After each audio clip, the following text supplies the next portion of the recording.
Man, such a boring day. There's nothing to do. It's been a while since I posted that video. I wonder how it's doing. Oh.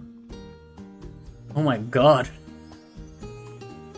Well, I guess we're making a new one. In the previous video we talked about the basics of dealing damage, the most common multipliers and how to maximize the damage in an average weapon. So if you haven't seen that video, I would highly recommend that you watch it and come back, because I won't be going anywhere. So, are we all caught up? Perfect. Let us discuss the art of Warframes. Today we will be talking about the spicy cousin of critical hits, status effects. Unlike critical hits, status effects come in a different variety of powerful effects, from debuff to heavy damage. We have mentioned a few of those already when we talked about the enemies we will be facing, but let's go into more detail about them. First of all, what actually is a status effect? Every element in the game has a specific damage. Hit does hit damage, slash does slash damage. This gets multiplied depending on the enemy's weaknesses and increases or decreases the total damage you deal. This part is pretty straightforward. Now, every element in the game has a specific effect attached to it that can trigger when you deal damage to an enemy.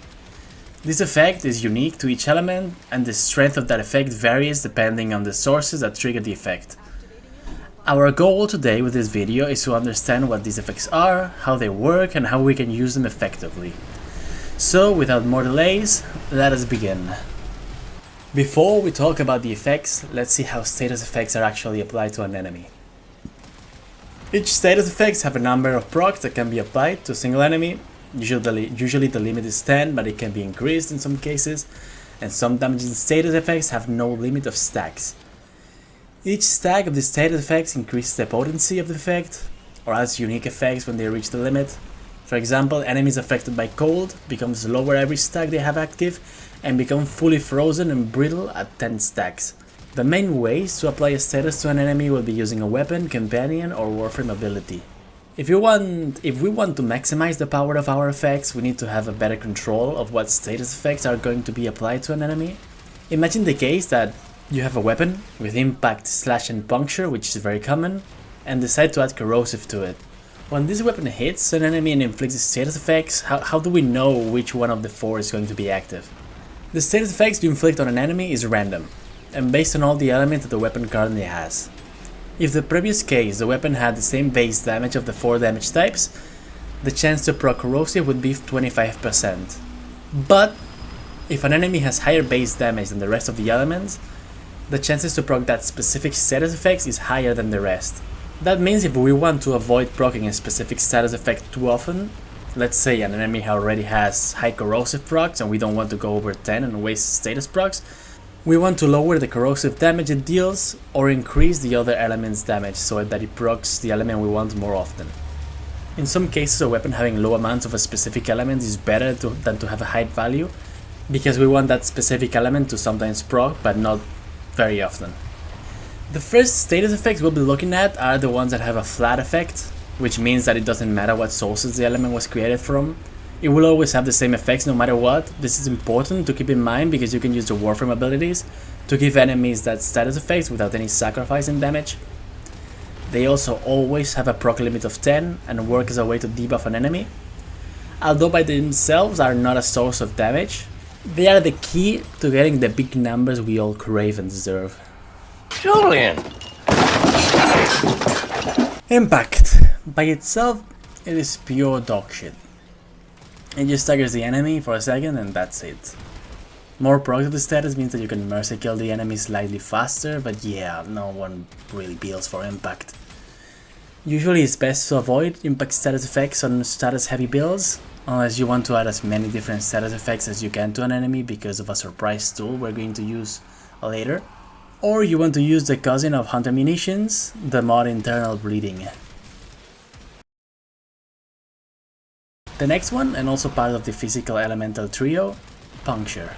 A few months ago, Puncture used to be abysmal trash like Impact, but nowadays it is actually quite decent as a small supportive status. It reduces the damage enemies deal by a percentage amount, increasing per proc up to a max of 5 procs. But the good thing about this status is that it also increases flat critical chance per 5% up to 25%, which means that the weapons that aren't usually supposed to crit will have a massive increase to critical chance basically for free. For weapons with big critical chances by default, this flat increase isn't as noticeable, but it is a decent buff to overall damage. Another one who got a massive glow up after the elemental rework, Cold. As you can guess by the name, Cold freezes enemies. Each stack up to 10 reduces the enemy's movement and attack rate, and at max stacks they become fully frozen and immobile, till either the stacks or their life ends. But that's not the good part of freeze. Its true power lies in the flat increase of critical damage per stack up to 1 times more while they are fully frozen. That means that a weapon with 2 times critical multiplier will have a direct 50% damage increase against fully frozen enemies if they have a critical hit. That makes Cold an amazing support buff to critical weapons and weapons with an otherwise low critical damage. I've been personally using Frost a lot and trying to make Cold builds work, and I've been finding that it's very fun to play. Long gone are the days where Frost was stuck as a defense only frame, and it has found its way into quite a powerful crit monster.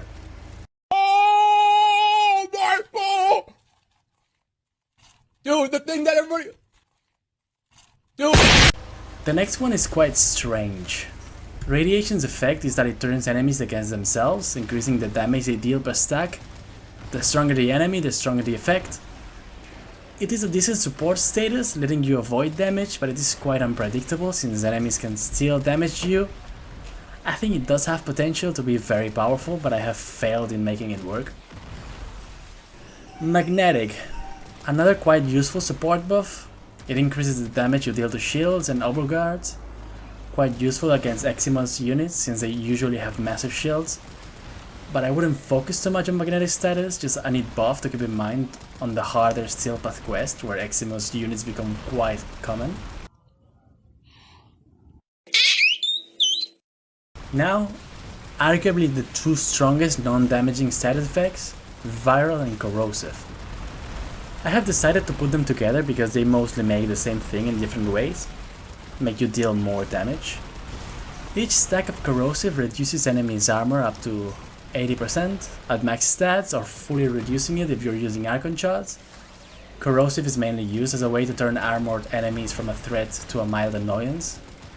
And unless you have other sources of armor strip, you will want to bring a source of corrosion to any mission that has enemies with armor. And finally, the king of multipliers, Viral. Stack of Viral increases the damage you deal multiplicatively by a percentage amount up to a massive 325% at max stacks. If there is only one thing to learn from this video is that you shouldn't sleep on Viral status effects. It alone can turn a mediocre weapon with low damage into one that can clear Steel Path easily. A good way to use Viral is to use a pet or companion that can give enemies Viral status, so you can focus your weapon into more damaging status effects or mods, but we will talk about that in the next section. I'm gonna send you to Jerusalem. Finally, there are two other status effects that fit this list. Those would be Void and Tau. These are special damage types and status effects that are very specific and very rare, but its effects are decently strong.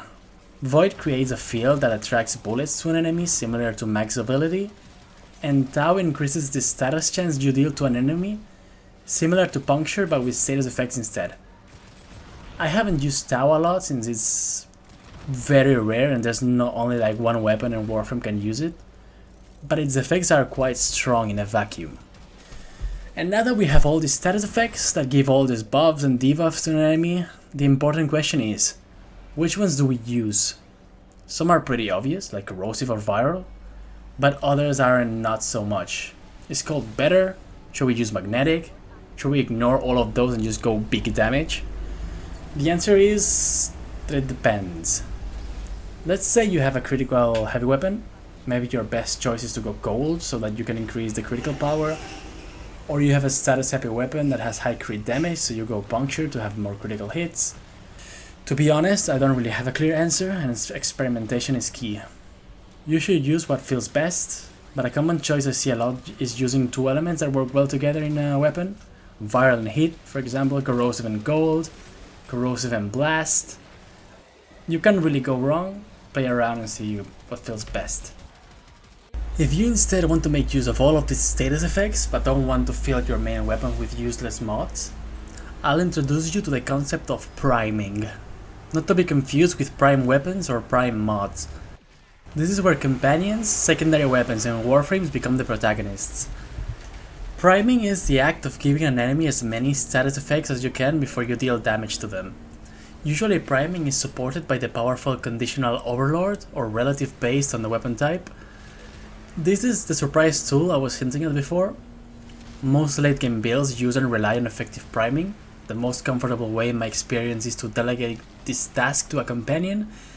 Give that pet of yours a bunch of status effects, mods and status chants and let it season your enemies with all those sweet debuffs.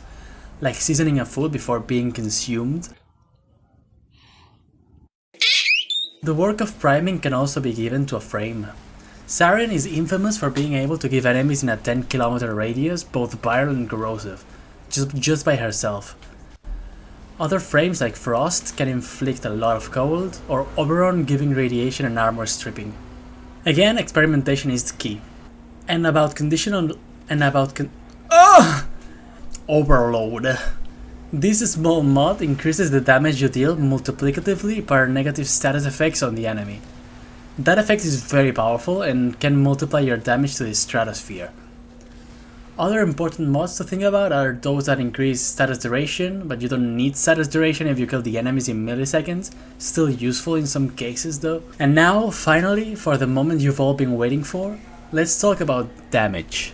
If you have played any RPG in your life, you already know how most of these status effects work. You apply it, the enemy gets damage over time. The biggest difference here is that in RPGs, usually status effects are very weak, and in Warframe are very powerful. Like really powerful. Heat, electricity, bleed and toxic follow a very similar formula. You deal damage based on the initial damage of the heat that activated the status effects, lasts for a few seconds and dies out. Each of them have one special effect beyond the damage they deal that makes them unique between each other. Bleed has true damage and ignores armor, very powerful against enemies but surprisingly weak against shields. Heat slowly eats away 50% of the enemy's armor and stuns the enemy for a few seconds. Electricity chains between enemies, dealing its damage in a wide area. All of them are very viable and powerful. There isn't really a superior element to use. Back in the day, Bleed was the king of DPS, but the new updates, arcanes and rework has made them all quite balanced. And finally, there are two elements that are widely misunderstood, yet extremely powerful in capable hands. These are Gas and Blast. Unlike the previous damage-based status effects, these two are limited to 10 stacks each. The simplest of the pair is Blast. Blast works like a time bomb. It accumulates damage as it stacks into the enemy, and when it reaches 10 stacks, some time passes or the enemy is killed, the enemy explodes, dealing damage in a small radius to everything around it. Blast allows for weapons that are usually single target to have some AoE functionality. It also deals massive damage in a single stack instead of multiple seconds, which can sometimes kill the enemy faster than other status effects.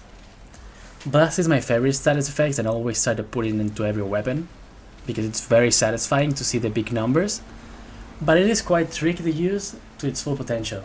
And finally we reach the black sheep of status effects, the Feast or Famine, and the ruler of all spaghetti code in the game, Gas. It's a very odd status effect. It creates a lingering damaging area of gas after proc that scales in damage and size per stack and lasts even after the enemy dies with a limit of 10. Since unlike other similar status effects it is limited to 10 stacks, you really want to make those 10 stacks count. And the key to making gas powerful is making those stacks really count, and exploiting the odd multipliers that it has. I have to be honest, I am not good at making gas work, and you should honestly watch someone else's guide if you really want to use gas. But what I can tell you is that it's a very hit or miss status. Sometimes it deals no damage, sometimes it can wipe entire maps with ease by itself. It is a status effect that relies on a lot of factors to work properly. It needs a proper weapon and a proper Warframe abilities, but it greatly rewards your investment if you commit to the bait. And these are all the basics of status effects. As always, I have barely touched the surface on the subject, and there are dozens of things to consider beyond the basic effects. New arcanes are released every few months that alter the way we see status effects, from arcanes that buff your weapon when you trigger a specific element, to the ones that alter the way status effects work and are applied. I invite you to grab your favorite status heavy weapon and give it a go. Try all status effects, try combining them, see how that feels. As long as enemies die, there really isn't a good or bad build. And before I go, I'd like to thank you for watching until the end. The last video got way more views and support than I expected, which motivated me to make a second part. So if you liked it and want to see more, I appreciate it if you subscribe or give it a like. Although to be honest, YouTube's algorithm is pretty weird, so I don't know what things help with what. But anyways, as long as you enjoyed it, it's good for me. If there is anything else you'd like me to talk about or go into more detail, make sure to let me know in the comments. So thanks for watching and see you all in the next one.